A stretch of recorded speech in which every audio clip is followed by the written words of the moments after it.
একবার সকাল সকাল প্রচারে সোনারপুর বাজারে কেমন রেসপন্স পাচ্ছে?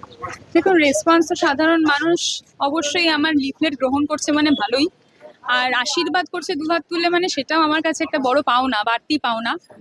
আর আমাদের লিফলেটটি ঠিক এরকম। তো আমার মনে হয় মাটির মেয়ে, ঘরের মেয়ে সোনারপুরের মাটিতে জায়গা পাক, এটাই হওয়া উচিত। সোনারপুর নিজের মেয়েকে চাক এবং নিজের মেয়েকে পাক, এটাই আমি আমার তরফ থেকে অন্তত এই কামনা বাসনাটুকু রাখবো। প্রচারে কতটা সাড়া পাচ্ছে? সোনারপুরের মাটির যা অবস্থা, তাতে আমার মনে হয় এই মুহূর্তে দাঁড়িয়ে তৃণমূল কংগ্রেস বড় কথা নয়, বিজেপি বড় কথা নয়, সিপিআই বা সিপিএম বড় কথা নয়। কারণ যদি তারা সোনারপুরের মাটিকে ভালোবাসতো, সোনারপুরের মানুষকে জায়গা দিত, সোনারপুরের মানুষকে প্রার্থী করত, বহিরাগত কোনো প্রার্থীকে চাপিয়ে দিত না, বা এমন প্রার্থীকে চাপিয়ে দিত না যে সোনারপুরের মাটি চিনবে না। তা আমার মনে হয় অবশ্যই এই সোনারপুরের মাটির জন্য যে রেসপন্স আমার পাওয়া দরকার, তার থেকে হয়তো আমি যা আশা করেছি অনেক বেশি পাচ্ছি। মানুষ কি ভরসা করছে আপনার? সেটা তো একদিনে করবে না। আমি আজকে লিফলেট দিতে এলাম, মানুষ আমাকে ভরসা করলো, কালকে আমি জিতে যাওয়ার বা হেরে যাওয়ার পর মানুষের চোখে চোখ রেখে কথা বলতে পারলাম না, ডুমুরের ফুল হয়ে গেলাম, হাত নাড়িয়ে চলে গেলাম, নীলবাতি করে ঘুরলাম, তাহলে তো মানুষ আশা ভরসা করবে না। শুরু হয়েছে, আমার মনে হয় এই আশা ভরসা আগামী দিন আরো অনেক বেশি পুষ্প বৃষ্টি হয়ে আমার মাথায় পড়বে।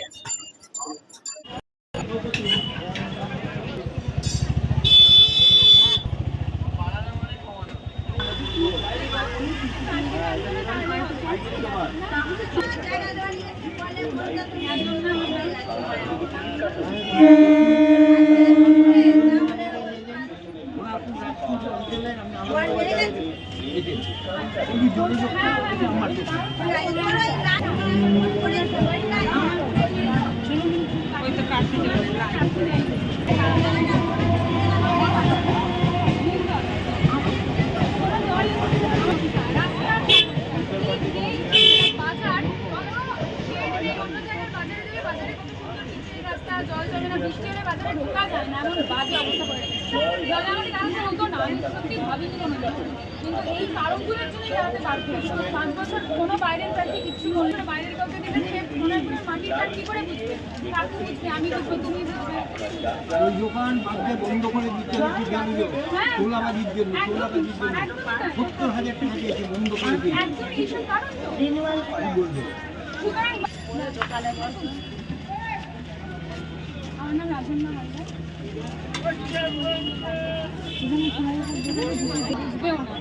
তোমরা যদি একটু পাশে থাকো, আমি বুঝবো, আমাকে বকা দিও, বুকে টেনে নিও, একবার সুযোগ দাও, আমি শুধু এইটুকু বলছি। কাকিমা, সুযোগ দিও আমাকে। পাশে থাকবেন না? বকা দিও, পাশে একবার সুযোগটা দিয়ে দেখো। আমি আবার আপনার চেষ্টা করি, আমি বলছি তোমার কাছেই থাকবো, একটু আশীর্বাদ করো, তাহলেই হবে। আর করে আর একটা কাছে রাখো, নাহলে সবাই দেখতে পায়নি।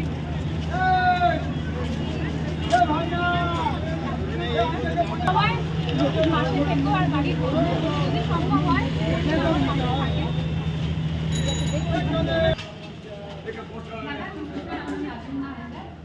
আমি সোনারপুরের মাটির মেয়ে।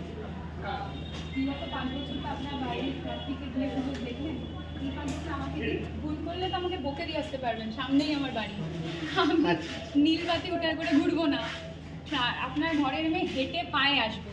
যদি সম্ভব হয় আমাকে একটু সুযোগ দেবেন, 5 বছর একটু আশীর্বাদ করবেন। যদি আশীর্বাদ করেন তাহলে হবে। ভাবলো না, সিপিএমও ভাবলো না, সবকটাই বাইরের প্রার্থী চাপিয়ে দিল। আপনি দাঁড়িয়েছেন তো? হ্যাঁ, আমি দাঁড়িয়েছি। Thank you.